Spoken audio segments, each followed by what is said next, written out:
দাদা, বাংলায় এবার পরিবেশ দূষণের কথা মাথায় রেখে মসজিদ থেকে মাইক খোলার প্রক্রিয়া শুরু হয়ে গিয়েছে। লোকালয় ভিত্তিক যে শব্দবিধি তার প্রয়োগ হচ্ছে। রাত 10টা থেকে সকাল 6টা পর্যন্ত মাইকে ব্যবহারে বিধিনিষেধ। এটার সঙ্গে অনেকে ধর্মকে যুক্ত করে দেখছেন। যারা ধর্মকে যুক্ত করবে দেখার চেষ্টা করছেন তারা তাদের মতো দেখবেন, আমাদের কিছু বলার নেই। কিন্তু শব্দ দূষণগুলো তো একটা শব্দ আছে, সরকারের তো নিয়ম শৃঙ্খলা কিছু আছে। যে যার ধর্ম নিজের বাড়ির মধ্যে করলেই সবচেয়ে ভালো হয়।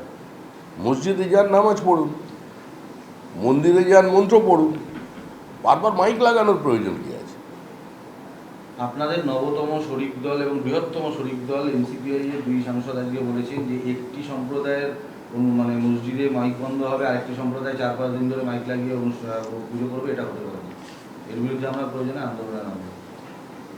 গণতান্ত্রিক দেশ, যে কেউ আন্দোলনে নামতে পারেন। এনডিএ শরিক হয়েছেন, মনে রাখবেন এখানে এখন আর বাবরের শাসন নেই, তুগলকি ব্যবস্থা নেই। দ্বিচারিতার থেকে দূরে থাকুন। আমার যেমন বেনি তেমনি রবে, চুল ভিজাবো না, এই রাজনীতি বাংলার মানুষ গ্রহণ করবে না। কোর্টের কোনো একটা নির্দেশের পরিপ্রেক্ষিতে, আমাদের শব্দবিধি যা আছে তার পরিপ্রেক্ষিতে কোর্টের নির্দেশে কোনো মসজিদকে সম্ভবত মাইক খুলতে বলা হয়েছে বা মাইক খোলা হয়েছে। সেইটা আইনি বিষয় হলে আইনেই তার আলাপ আলোচনা হওয়া উচিত। কারণ যদি সে বিষয়ে প্রশ্ন থাকে নিশ্চয়ই তিনি আইনে যেতে পারেন। আর যদি মনে করেন যে না এটা যথার্থ আমরা মেনে নিচ্ছি, আলাদা কথা। যদি কারোর কোনো গ্রিভ্যান্স থাকে নিশ্চয়ই তারা কোর্টে যাবেন। পরিবেশ দূষণের জন্য মন্দির হোক আর মসজিদ হোক, ধারাবাহিকভাবে রোজ দৈনন্দিন আওয়াজ করাটা বাঞ্ছনীয় নয়। কোনো সময় ঈদ হোক বা দুর্গাপুজো হোক, সেই সময় 2 দিন, 1 দিন, 5 দিন মাইক বাজুক, সেটা কোনো আমাদের সবাই আমরা মেনে নিই। কিন্তু প্রত্যেক দিন দিনে 5 বার করে পরিবেশ দূষিত হবে। যে শুনতে চায় নাও তাকে শুনতে হবে। ভগবান আমাদের সব দিয়েছে, চোখ বন্ধ করতে পারি, মুখ বন্ধ করতে পারি, বন্ধ করতে পারি না খালি আমাদের কান আর নাক। তো যেটু কান বন্ধ করতে পারতাম তাহলে আমার মনে হয় এদেরকে ছেড়ে দেওয়া যেত। প্রত্যেক দিন দিনে 5 বার যদি আমাদের মাইকে শুনতে বাধ্য করা হয়, পরিবেশ দূষিত হয়, তাহলে কিন্তু এটা বন্ধ করার সময় এসছে। ভাবুন তো যদি 5 বার আমরা হনুমান চল্লিশা বা লক্ষ্মীর পাঁচালি পড়তাম, ভালো লাগতো শুনতে।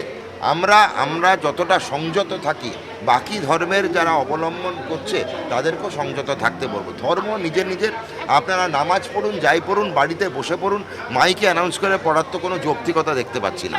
গতকাল থেকে আমার কাছে রাজ্যের বিভিন্ন জেলার বিভিন্ন এলাকার মানুষজন ফোন করে যে তাদেরকে কোনো জায়গায় থানায় ডেকে বা থানার পক্ষ থেকে পুলিশকে পাঠিয়ে এই নিদান দেওয়া হয়েছে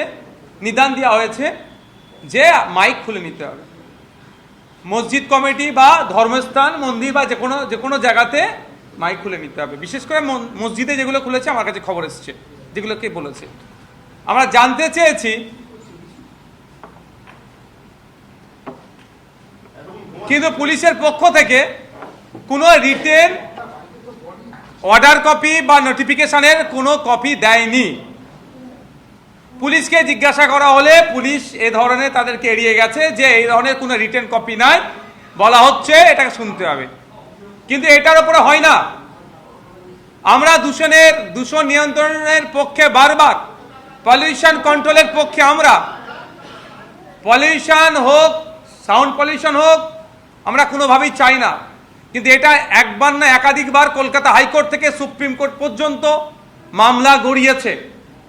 স্পষ্টভাবে সেখানে গাইড করে দেওয়া হয়েছে যে কোন জায়গায় কত ডেসিবেল সাউন্ড বাজাতে পারে। পশ্চিমবঙ্গের দূষণ পরিষদ বলুন বা যে আইন আছে 2000-এর আইনের পরিপ্রেক্ষিতে 4টে ক্লাস করা আছে, 4টে পার্ট করা আছে: industrial area, commercial area, residential area, silence area বা জোন, যেটা কি বলুন। যে নিয়ম নির্দেশিকা আছে দিনের জন্য তথা সকাল 6টা থেকে রাত 10টাকে দিন বলা হচ্ছে এই আইনের পরিপ্রেক্ষিতে, রাত 10টা থেকে সকাল 6টাকে বলা হচ্ছে রাত। কত ডেসিবেল বাজানো যাবে নির্দিষ্টভাবে করা আছে। তারপরেও প্রশাসনের পক্ষ থেকে একটা অংশ যেভাবে ভয় দেখিয়ে, এক প্রকার ধুমকি দিয়ে বন্ধ করানোর চেষ্টা করছে, মাইক খোলার চেষ্টা হচ্ছে ধর্মস্থানগুলো থেকে, এর আমরা পরিপন্থী।